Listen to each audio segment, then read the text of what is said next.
everyone, welcome back to my YouTube channel. I cannot believe that it's already been 1 full year since I started my YouTube channel. I posted a video on my channel exactly a year ago from today. It was honestly such a short video. It was a like 5-minute long vlog, I think, of me just getting ready to do this raceway kind of event with my boyfriend. Hey everyone, welcome back to my channel. I'm actually just starting YouTube up again, probably the best option. And when I say again, I will get into that a little bit later, but I do have a bunch of things that I have learned over the past year and just wanted to share with you guys, kind of like my story, what made me start, the cost of upkeeping a channel and things like that. So for those who are new here, my name is Alyssa and I, as you can tell, have been doing this for about a year now. I just make videos about like fashion. I did just graduate from college. A lot of my content was focused on that. I do have a lot of things I want to get into, so let's go ahead and jump into my first category that I want to talk about. So this is just my current rankings on YouTube. So I've actually been able to keep a pretty consistent schedule when it comes to posting content. I posted a video at least one time every single week. Usually I aim for it to go up on like a Friday morning, but sometimes if it gets busy, I kind of just keep a rule, and since I'm not a big channel, that as long as I post one video at some point during the weekend, that's kind of good for me. Typically it is a Friday, but sometimes life gets busy. So with that being said, I have successfully uploaded 69 videos to my YouTube channel, and not all of them are actually horizontal style longer videos like this. I have about 10 YouTube shorts on there as well of just kind of random like mini vlogs or DIYs or doing my nails or something like that. As of a couple days ago, I did finally just reach 350 subscribers on my channel. So you might be thinking to yourself like, wow, you've been on YouTube for a whole year and you have only 350 subscribers. And if you do have that mindset, that is something that I want to kind of talk about, because I also had that mindset when I started my channel a year ago, and I honestly kind of thought like the multiplier effect would be more effective in my situation. So basically what that is the more videos that you have, like the more your content is going to be boosted to people, and then they are either going to like your content, or just simply by watching it, it helps recommend the algorithm to other people, and so it kind of like multiplies over time, and then that way you're able to kind of snowball your following and then kind of like bulk up in bigger chunks of followers, if that makes sense. So like starting off, maybe you'll have like a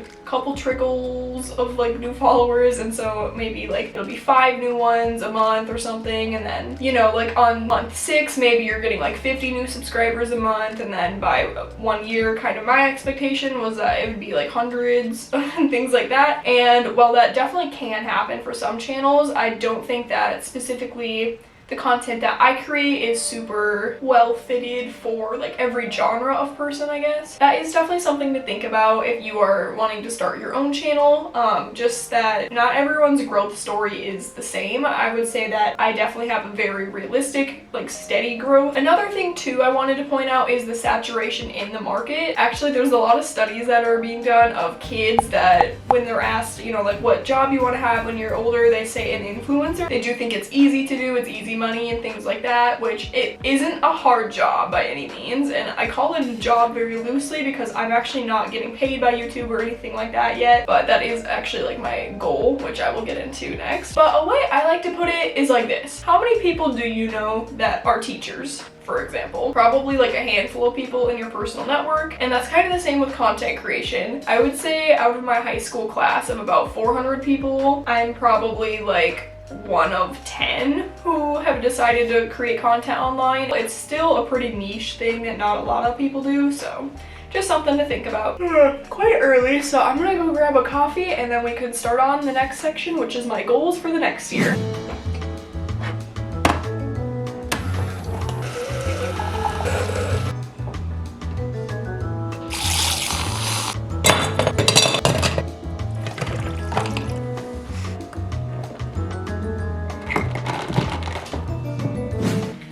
Okay, now that I've made an absolute mess in my kitchen, we can continue.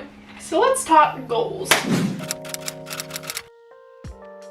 So if you've ever looked into how to make money from a YouTube channel, you've probably seen the requirements. So right now it is a minimum of 1,000 subscribers to your channel and 4,000 watch hours. And like I said, I have 350 subscribers currently, and then I don't quite have 30% of my required watch time. So I'd say overall, in combination of those two requirements, I'm probably like just under a third of the way there. If I didn't start a channel, I would be 0% of the way there. So you gotta start from somewhere, and maybe like at the end of this year we can hit that requirement. I did actually put that on my goal board for the year, which I can show you guys actually since I'm here.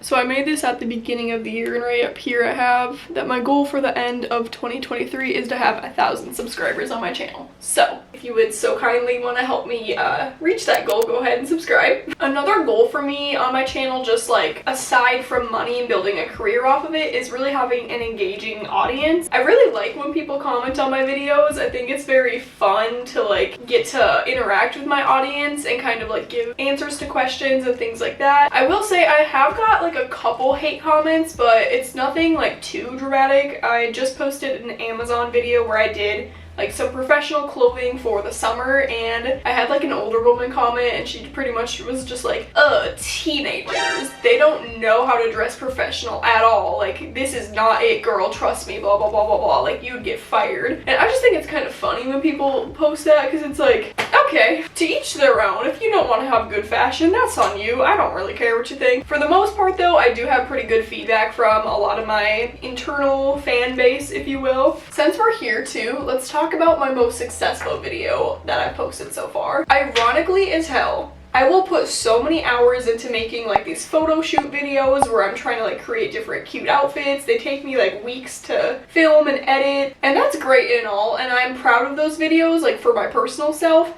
However, it's the stupid things that get the most views that you would never think would. Since I mentioned that I have kind of a mindset of at least posting one video per week, I kind of was like in the middle of my finals week rut. I didn't have a video idea for the week, and it was getting pretty close till when I require myself to upload in my head. And so I do DoorDash on the side just to earn some extra income, and so I decided to just do a really short like 6-minute video of door dashing with me, and that actually ironically has the most views on my channel and like 30 comments of people that also DoorDash and stuff like that. So the algorithm did me well on that one. It's kind of ironic though, because that is like such a small part of my channel and like what I do with my life. It's funny that like that's the thing that got the most views. It probably took me like 3 hours to edit and upload that video. So just goes to show, you literally never know what is gonna pop off the most. Okay, and then just some other very basic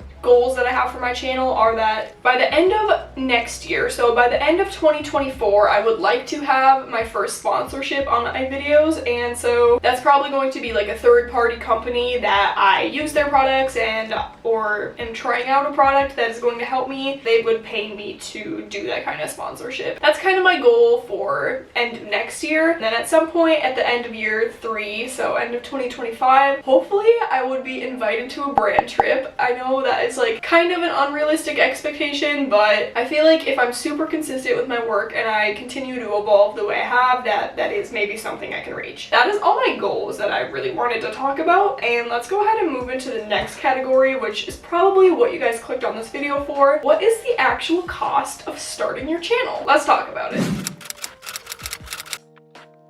Welcome to my desk. This is where I actually edit all of my YouTube videos. It's not quite exactly what I want, so I will be doing a different desk tour once I finally get everything all set up. Maybe we'll do a trip to IKEA together, who knows? But anyways, not the point. Let's go over what it costs to start your channel and keep it sustainable. Keep in mind, I've only been doing this for a year, so everything that I do is kind of basic, but at the same time, I like everything to be perfect and as good as it can be, so it's kind of like a middle ground for costs, I feel. There's definitely ways you could do things for cheaper, and then also definitely a lot more things I could buy for equipment and help and things like that for my videos, but I just choose to do everything kind of at like a middle ground where the quality is good enough and I don't have to hire on extra help for my videos. So let's start with the first thing, my camera. So last summer, exactly at this time of year, I ended up going to Target and picked up this creator kit here. And as you can see, it's not the most inexpensive thing on earth. It does come with a little like stand for your camera so that you can vlog from far away. It has a little button with it too, so you can take the remote with you if you want to start things from further away. And then it does have the feature where the camera bends over so that you can see yourself as you're vlogging. Now, I could have bought this at Target just as it is at the store, but I was very broke at the time, so I decided to actually take out a loan to buy this camera. Now, if you're a financial person watching this, you're probably like, that's kind of stupid of you. And I actually went to school for finance, so you'd think I'd know better. But I've never used the service Affirm before to do like the segments of payments, and that's what I did for this camera. My total cost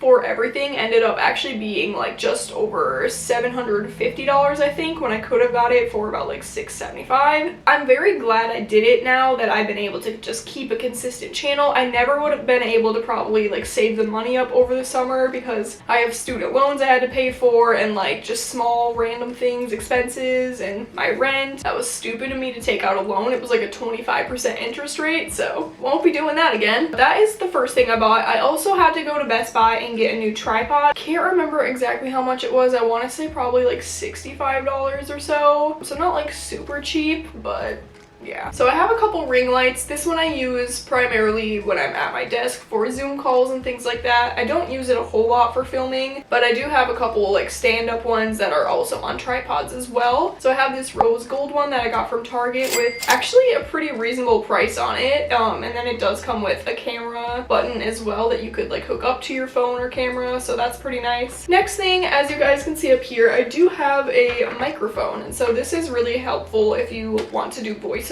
I did actually purchase this for when I used to play more video games with my boyfriend a long time ago when we were long distance and couldn't really like hang out. This Snowball, I believe, was like $60 to $80. I'm not really sure. I'll put it on the screen. You definitely don't need to have it, but again, if you want to do voiceovers on videos, this quality is just way more crisp and clear in my opinion than if I were to just use like this kind of camera, for example, or even my digital camera. That's just a lot of work. So also keep in mind, I did not buy all these things at one time. These are like kind of things that just acquire over multiple months of me finding out I need something. There are also just like little random things you'll find you'll need as well. So a lot of SD cards are pretty expensive. This one was like $35, and you're gonna probably want a couple SD cards if you like to do kind of longer videos, or if you're going on a trip and want to not have to clear out your footage halfway through, you can just keep recording and switch your SD card. And in order to upload videos onto your computer so that you can actually edit them, you will need like a converter of some sort. So this one, you put the SD card in, and then it has this HDMI on the other side, and so I just slide my SD card in and then put it on the slot up here. Everything is not cheap. It sucks. Like, but once you have it, you have it unless you lose it. So at least there's that. Some of these other costs, however, are on like a monthly subscription base, and those are kind of the ones that suck. So let's get into that next. While we're over here too, I'm just gonna point out that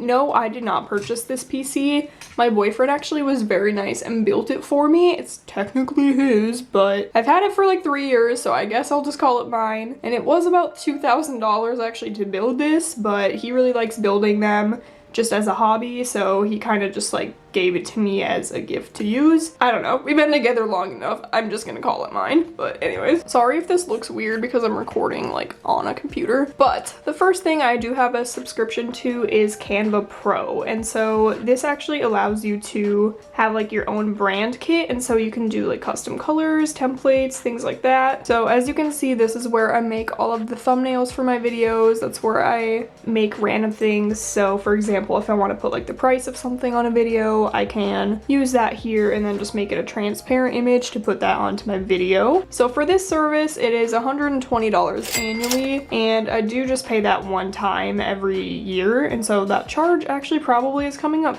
decently soon. And then the other thing that I do also pay for on a subscription basis is Adobe, and so I have a pretty basic plan. So here is everything that is included in my plan. So I have Premiere Pro, Premiere Rush, Fresco, Character Animator, Media Encoder, Photoshop, and just a camera. And so the two that I use are Premiere Pro and Fresco to create like digital art. This is completely unrelated to what I do on YouTube. That's kind of like a side thing I do. But this subscription package is about $20 a month, and so that is something that I can cancel if I want to at any time. But this is where I edit all of my videos, and I can just use them on the timeline here. So that is that. So that is everything that I have to pay for either upfront as a fixed cost or a recurring cost each month or annually. And another cost that I think of as well to be kind of associated with the business, which this is kind of up for debate, but anytime I do like a haul, so a lot of the time I don't really need to go on like Amazon or Shein, Cider, White Fox, whatever, and buy a bunch of clothes or anything. However, that is something that does get a lot of views on my channel, so I think it's worth it to purchase those items, and usually those range from like $100 to $200. That's obviously like clothes for me to wear, but it is also kind of a business expense because I wouldn't really necessarily go and buy all those items at one time.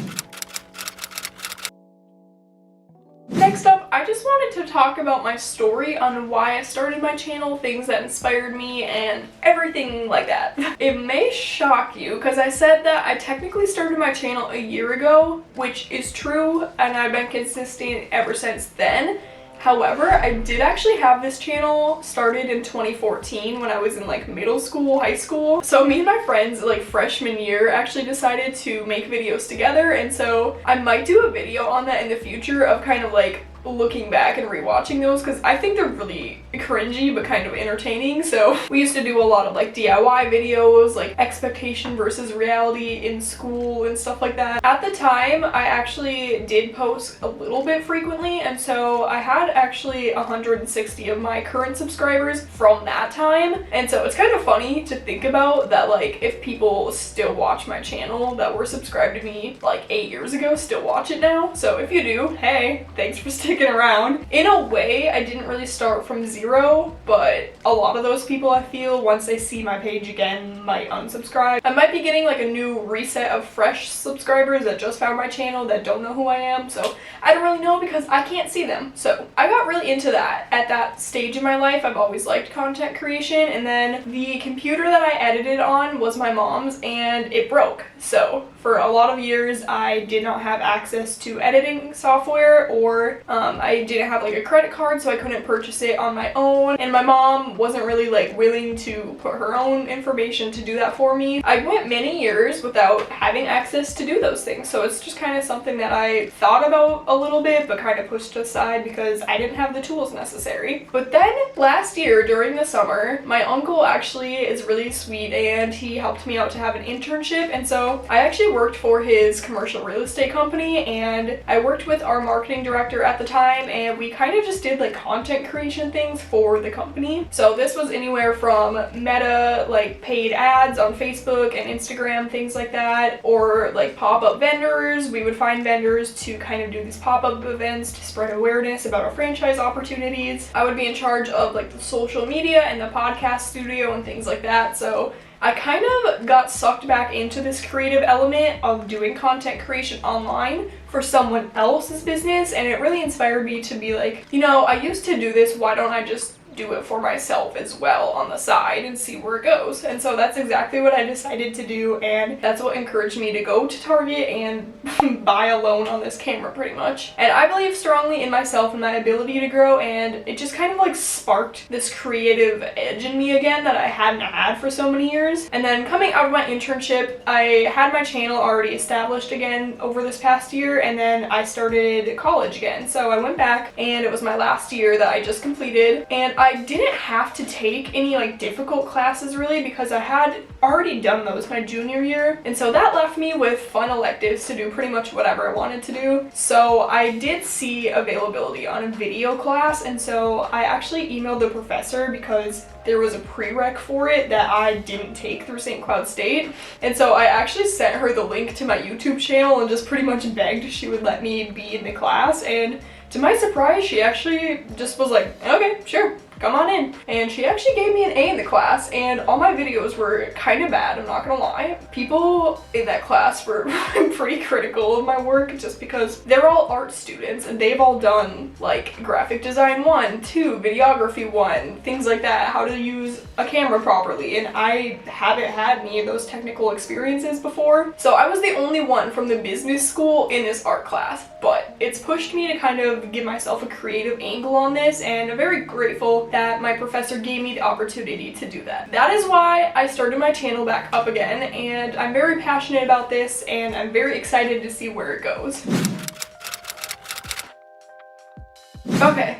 That was a lot of talking, and we're gonna wrap it up pretty soon here. The last thing I did just want to talk about is things that I wish I knew sooner going into this. One of those things that I would very highly stress is know what kind of content you want to make and like stick to it. So I would say I'm like a lifestyle YouTuber. I do a lot of vlogs, hauls, DIYs, things like that, I guess. That's pretty much all I do, I guess, now that I think about it. And I have tried to dabble a little bit in like the gaming side of things. So I've done a couple videos where I've streamed on Twitch of me playing a game and then uploading that on here. And I do put that under the gaming category of videos on YouTube. But what I've found is that it draws like the wrong subscribers into me. And so there will be people expecting that I post gaming content when I don't most of the time. I now understand why people have like separate vlog channels or gaming channels, and I've always wondered like why don't they just put that on their main thing. But people like certain categories of things, and so one person can have different channels for different content. And so for me, I don't really post those kind of videos because I don't want people to subscribe to me and think that that's the kind of things I want to post. Same with the door dashing video that blew up. I feel like a lot of people in the comments were like, you're my new favorite door dasher to watch, and I'm like, that's my only video I posted, so don't get your hopes up. Another thing I wish I knew is that Reels or like YouTube Shorts really get pushed a lot, and so vertical content that you see on like the For You page, Explorer page, whatever you want to call it, that's actually where I get the most of my views. And so every time I post one, I get at least 1,000 views on it. Usually it's like 1,000 to 2,000 views, whereas a regular video that I post on average probably will get like 200 views. I don't know, if you are starting your own channel and you really want to blow up, unfortunately you will kind of have to do shorter form like vertical content. So just something to think about if you're starting out. I don't really like doing it that much, but if I do, I probably will post it on cross platforms. So I'll do like the same post on Instagram,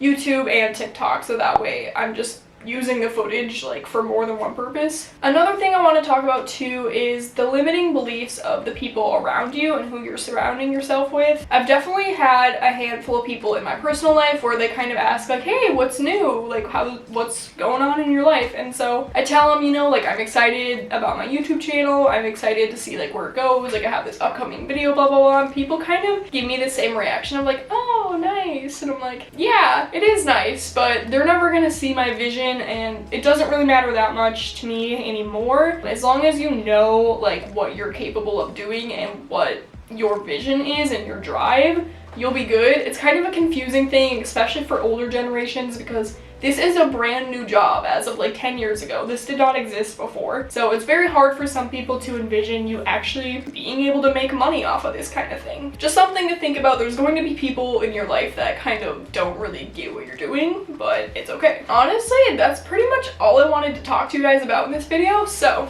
thanks for listening to me. Again, if you want to help me hit that goal of 1,000 subscribers by the end of this year, definitely make sure to like and subscribe below. Comment anything, I will reply to you because I got nothing else going on really. So if there's anything you want to know, leave a comment below. Otherwise, thank you guys so much for watching. I hope this inspires you to create your own channel if you've been waiting to do so. Good luck on your journey if you are starting to be a content creator yourself. Otherwise, hopefully I will see you guys in my next videos.